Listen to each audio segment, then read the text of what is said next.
Welcome to my channel.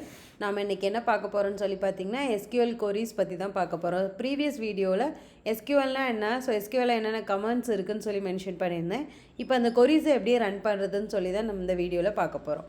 சரி வாங்க வீடியோக்குள்ளே போகலாம். ஃபஸ்ட்டு MySQL ஒர்க் பெஞ்ச் என்ன பண்ணிக்கலாம், ஓப்பன் பண்ணிக்கலாம். இங்கே நான் வந்து எஸ்கியூஎல் ரன் பண்ணுறதுக்கு MySQL ஒர்க் பெஞ்ச் தான் என்ன பண்ணியிருக்கேன், யூஸ் பண்ணியிருக்கேன். ஸோ எஸ்கியூஎல் என்ன பண்ணிக்கலாம், இப்போ ஓப்பன் பண்ணிக்கலாம். எஸ்கியூஎலோட யூசர்னு பார்த்தீங்கன்னா இங்கே ரூட்டுன்னு கொடுத்துருக்கேன். ஸோ பாஸ்வேர்டும் நான் ரூட்டுன்னு தான் கொடுத்துருக்கேன். வேறு ஏதாவது நீங்கள் பாஸ்வேர்ட் கொடுத்தீங்கன்னா அந்த பாஸ்வேர்ட் கொடுத்து என்ன பண்ணிக்கோங்க, ஓப்பன் பண்ணிக்கோங்க. நம்ம என்ன பண்ணியாச்சு, ஓப்பன் பண்ணியாச்சு. ஸோ நம்ம இப்போ என்ன பண்ண போகிறோம், ஒரு டேட்டா பேஸ் ஃபஸ்ட்டு க்ரியேட் பண்ண போகிறோம். டேட்டா பேஸுங்கிறது எந்த கமாண்டில் இருக்குதுன்னு பார்த்தீங்கன்னா DDL அப்படிங்கிற கமாண்டில் தான் இருக்குது. அதாவது டேட்டா டெஃபினிஷன் லாங்குவேஜ் அந்த கொரியில் தான் இருக்குது.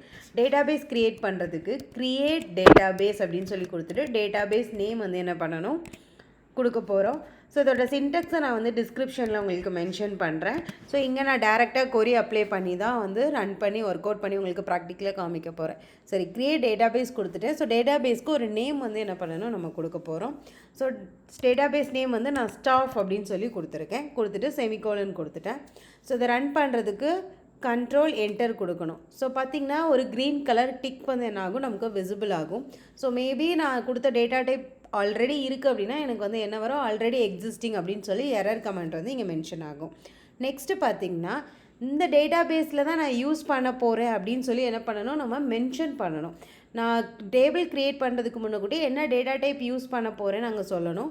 ஸோ அதுக்காக நம்ம ஸ்டாஃபுங்கிற டேட்டா பேஸ் நேம் தானே க்ரியேட் பண்ணியிருக்கோம். யூஸில் ஸ்டாஃப் அப்படின்னு சொல்லி என்ன பண்ணிக்க போகிறோம், நம்மளோட டேட்டா பேஸ் நேம் கொடுத்துக்க போகிறோம். நான் க்ரியேட் பண்ண போகிற டேபிளில் உள்ள டேட்டாஸ் எல்லாமே எனக்கு ஸ்டாஃபுங்கிற டேட்டா பேஸில் ஸ்டோர் ஆகணும் அப்படிங்கிறதுக்காக தான் இந்த யூஸ் அப்படிங்கிற கமாண்ட் என்ன பண்ணுறோம், அந்த இடத்துல யூஸ் பண்ணுறோம். ஸோ இதையும் நம்ம என்ன பண்ணிக்கலாம், ரன் பண்ணிக்கலாம். ஓகே, இப்போ நம்ம ஒரு டேபிள் என்ன பண்ண போகிறோம், க்ரியேட் பண்ண போகிறோம். அதுக்கு க்ரியேட் டேபிள், டேபிளுக்கு ஒரு நேம் வந்து என்ன பண்ணணும், மென்ஷன் பண்ணிக்க போகிறோம். இதில் வந்து டெல் அப்படின்னு சொல்லி கொடுத்துருக்கேன். ஸோ அதில் ஸ்டாஃபோட டீட்டெயிலில் ஸ்டாஃப் ஐடி என்னங்கிறத நான் வாங்கிக்க போகிறேன். நெக்ஸ்ட்டு ஸ்டாஃப் நேம் வந்து வாங்கிக்க போகிறேன். ஸோ நான் ஆல்ரெடி டேட்டா டைப்னால் உங்களுக்கு என்ன அப்படின்னு சொல்லி மென்ஷன் பண்ணி வீடியோ போட்டிருக்கேன். ஸோ அதனால் டேரெக்டாகவே நான் டேட்டா டைப் கொடுத்து டிக்ளேர் பண்ணியிருக்கேன். நான் இங்கே வாங்க போகிறது ஸ்டாஃபோட ஐடி நம்பரும் நேம் மட்டும்தான் என்ன பண்ணிக்க போகிறேன், வாங்கிக்க போகிறேன். ஓகே, இதையும் நம்ம ரன் பண்ணிக்கலாம். ஸோ இப்போ இந்த டேபிள் வந்து க்ரியேட் ஆகிடுச்சோங்கிறத நம்ம வந்து என்ன பண்ணணும், ஷோ பண்ணி பார்க்கணும். அதுக்கு செலக்ட் கொரி என்ன பண்ணிக்க போகிறோம், யூஸ் பண்ணிக்க போகிறோம். செலக்டில் ஸ்டார் ஆர் ஃப்ரம். இந்த ஸ்டார் எதுக்குன்னா அதில் நம்ம கொடுத்துருக்குற எல்லா கமாண்ட், அதாவது ஐடி நேம் ரெண்டுமே எனக்கு ஷோ ஆகணும் அப்படின்னு சொல்கிறதுக்காக தான் அங்கே ஸ்டார் வந்து நான் கொடுத்துருக்கேன். ஸ்டார் ஃப்ரம் கொடுத்துட்டு நம்மளோட டேபிள் நேம் என்னையோ அதை வந்து இங்கே மென்ஷன் பண்ணிக்க போகிறோம். ஸோ கொடுத்துட்டு இப்போ ரன் பண்ணிவிட்டு, ஸோ இப்போ பார்த்திங்கன்னா நான் என்ன க்ரியேட் பண்ணியிருந்தேன், ஐடி நேம் வந்து என்ன பண்ணியிருந்தேன், க்ரியேட் பண்ணியிருந்தேன். ஸோ ரெண்டுமே எனக்கு என்ன ஆயிருக்கு, விசிபிள் ஆகிருக்கு. நெக்ஸ்ட்டு இதுக்குள்ளே நம்ம வேல்யூஸ் வந்து இன்சர்ட் பண்ண போகிறோம். சரி, வேல்யூஸ் எப்படி இன்சர்ட் பண்ணலான்னு சொல்லி பார்க்கலாம் வாங்க. அதுக்கு இன்சர்ட் கொரி யூஸ் பண்ணணும். இன்சர்ட் இன்டூ நம்மளோட டேபிள் நேம் கொடுக்கணும். எந்த டேபிளில் கொடுத்துக்க போகிறோன்னு சொல்லிட்டு டெல்லுங்கிற டேபிளில் தான் கொடுத்துக்கிறேன். ஸோ இதில் வேல்யூஸ் அப்படின்னு சொல்லி கொடுத்துட்டு ஃபஸ்ட்டு என்ன டேட்டா டைப் நம்ம யூஸ் பண்ணியிருக்கோன்னா ஐடி தான் நம்ம வாங்கியிருக்கோம். ஸோ நான் ஐடி நம்பர் கொடுத்துக்கிறேன். நெக்ஸ்ட்டு என்ன பண்ண போகிறோன்னா நேம், ஸ்டாஃபோட நேம் வந்து என்ன பண்ணணும், மென்ஷன் பண்ணணும். ஸ்டாஃப் நேம் என்ன பண்ணுறேன், இங்கே மென்ஷன் பண்ணியிருக்கேன். ஓகேவா? ஸோ இதையுமே நான் வந்து என்ன பண்ணிட்டேன், இன்சர்ட் பண்ணிட்டேன். ஸோ இப்போ நம்ம இதை செலக்ட் பண்ணி என்ன பண்ணிக்க போகிறோம், வியூ பண்ணி பார்க்க போகிறோம்.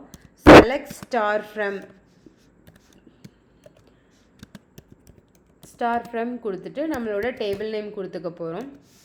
செலக்ட் பண்ணோன்னா நம்ம கொடுத்த கொரி என்ன ஆகும், உள்ளே வந்து இன்சர்ட் ஆயிடுச்சு. இதில் எனக்கு ஐடி மட்டும்தான் வியூ பண்ணி பார்க்கணும் இந்த டேபிளை அப்படின்னு சொல்லி பார்த்தீங்கன்னா செலக்ட் அப்படின்னு சொல்லி கொடுத்துட்டு ஐடி அப்படின்னு கொடுத்துட்டு நம்மளோட டேபிள் நேம் என்ன பண்ணிக்கலாம், மென்ஷன் பண்ணிக்கலாம். ஸோ இப்படி கொடுத்தோன்னா நமக்கு அந்த டேபிளில் உள்ள ஐடி மட்டும்தான் என்ன ஆகும், ஷோ ஆகும். ஸோ பார்த்தீங்களா, ஐடி மட்டும்தான் நமக்கு என்ன ஆகுது, ஷோ ஆகுது. இதுவே எனக்கு நேம் வேணும்னா நேம் அப்படின்னு சொல்லி என்ன பண்ணிக்கலாம், நம்ம கொடுத்துக்கலாம். ஓகேவா?